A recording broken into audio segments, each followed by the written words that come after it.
afternoon with us. Let's see who's here today. How many of you are members of choruses? Great. How many of you are members of quartets? Well, I used to be. All right, how many of you are on the management team of your chorus? How many of you are the team manager or the president? Right here. How many of you are section leaders? What? How about visual leaders? Visual leaders. Outstanding. Okay? And how many of you are just happy to be sweet Adelines?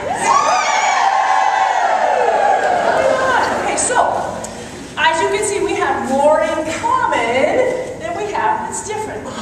We love to sing, we love harmony, we love to give our perfectly great weekends to this hobby. Do we not? Yes.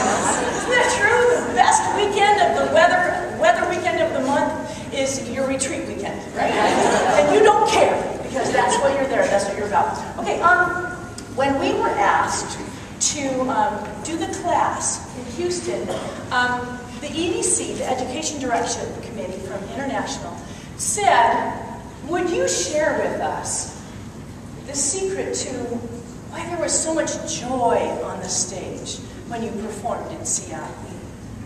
It just flew off the stage. What is it? How did you do that? Why was that performance so much clearly different than previous Scottsdale performances? And well, we thought about that, and it was a wonderful experience for us, Seattle. But I'll tell you, before Seattle, it wasn't all great. Okay, we won in Detroit. Well, let's take a look at our history just for a moment. Okay, go ahead, Kathy, can you punch up one more? So these are the competition results from the Sellers years, best sellers. The first international, of course, was in 1974, was in Milwaukee. Now, if you notice those, out of those 7 right there is not one placement that is lower than 3rd. Yeah. Scottsdale Chorus actually has, I believe, the distinction of being the international chorus that has the most international medals.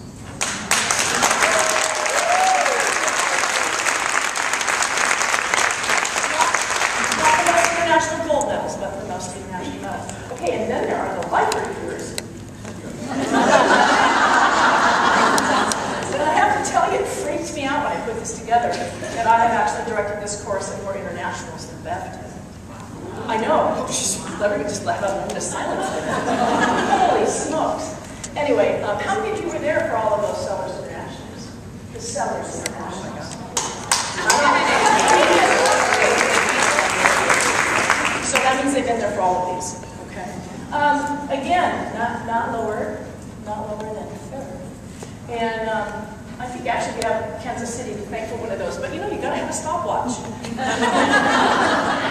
Okay, so we went to Detroit and we got first. We were so excited. And as we prepared for Hawaii, I tried not to make it real hard. I'm like, oh, we gotta go repeat, we gotta do this. And so we were really pretty calm about it. Well, I think I might have gone too far. And some other things that led up to Hawaii was just that I wasn't very motivated. I personally led some really stunningly ineffectual rehearsals. And so I mentioned to one of the chorus members how I was feeling unmotivated and feeling like I wasn't doing anything very well. I had a new job and I felt like I was maybe overwhelmed with that. I was not motivated with the chorus and it didn't feel right to me. So she mentioned that we should perhaps look into working with a consultant that she had worked with in her business. Darren's not here today. She's in a competing quartet later on today. But I'm going to let Linda, our team manager, I think we can do the next one. Oh, no, I forgot. Before we decided, after we came home from Hawaii, and I'll tell you again, 3rd in the world. On the suck-o-meter, that's not real suck. It's not, okay? It's like, whoa, 3rd in the world. And it was a bit of a downer, okay? And we looked at, we had to take a good stock of what we wanted to do. So we actually, in our rehearsal hall, which is, has a bigger space than this, so we'll not use the whole chorus. But I said, I need you to vote for yourself. Let's just make a personal line of how badly you want to do this. So we went from this end over here, okay, is if we don't compete, it would probably kill me, to if we competed, it would probably kill me. And then everything in between. So I asked them to go and just kind of put their own personal feelings out there.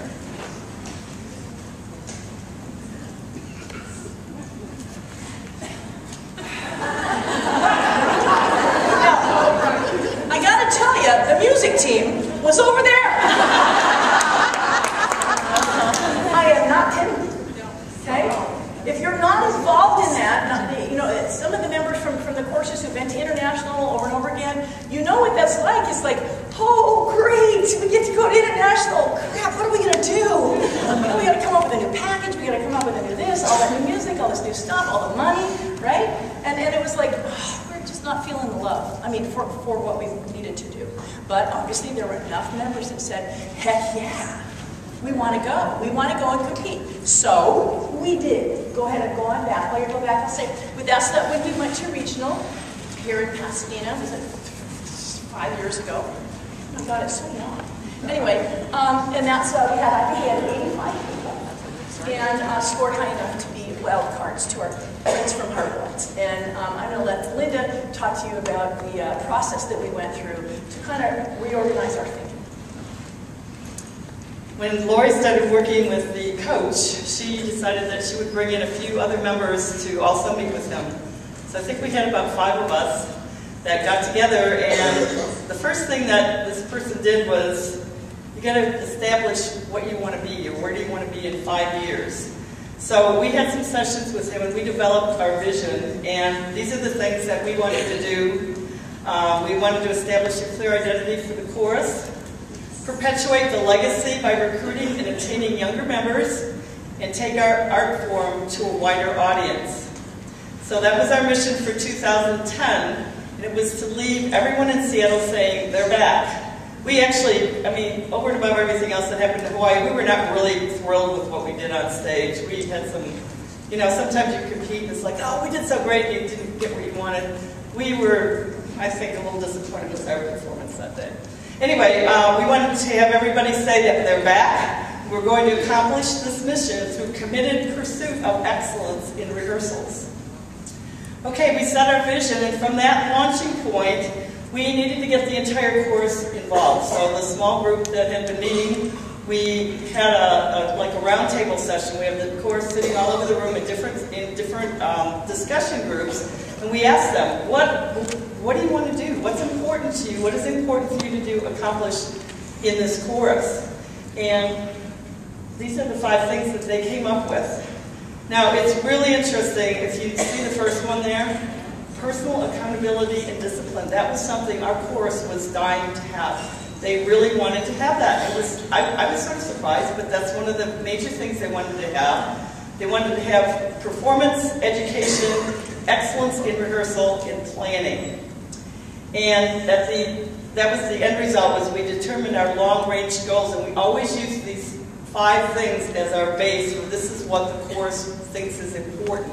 So we always keep going back to what I call it our top 5. These are our top 5 things that are really important to us.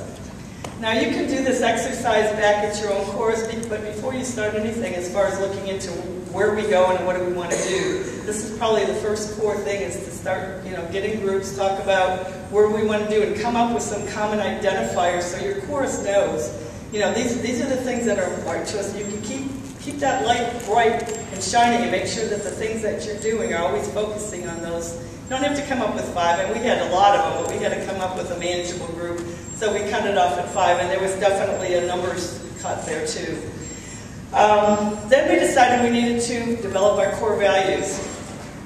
Chorus again got involved in that. We wrote up something, and we had them look at that and hone them. And if somebody would change the slide. We had all this stuff is all out on our website. You can see our actual core values, but this is the shortened version of our core values. Support the Sweet Adelines International Mission. Work hard to be organizational leaders. Share the workload. It takes a village. Show up, live up to it, honor the past, but keep improving. Learn it quickly and well. Practice. Be courageous, out-of-the-box performers. Teach to the various learning styles. Plan but be flexible. Be positive and respectful, and everyone counts. With everyone dressed as tourists, we held a core values signing session. Everybody signed our core values, and at that point we said, we are now launching the Good Ship Scottsdale, and there we went.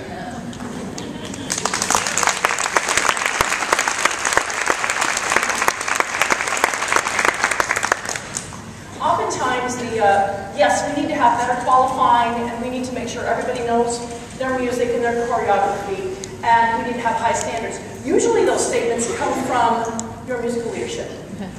Well, ours came from the groundswell. This came from the whole chorus.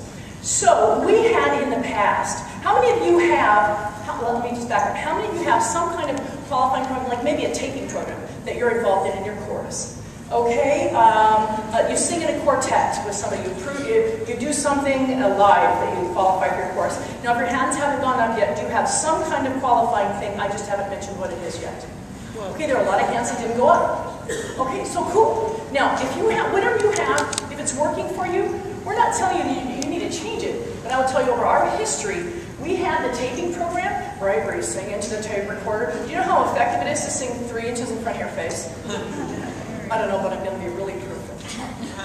Because I have to be really perfect, okay? So it's not very musical, in my opinion. It wasn't very musical. Plus, all the musical leaders started getting these black circles under their eyes. Oh my God, I have 42 tapes to listen to, you know? And I run it back, and I run it back, and I can't tell if that a whole step or is that a half step. You know, all these things we're trying to be really, really accurate, right? Well, judges only get once. Well, to listen to it. The judges don't get to run it back. Never mind, I'm not going to use that. Okay, so I got tired of the musical leaders getting all stressed out. So, or do you want to put it back on this way? Okay, of course. So what we did was, we had a taping thing where we had one person listen to one person, and they listened to each other. So that was pretty good.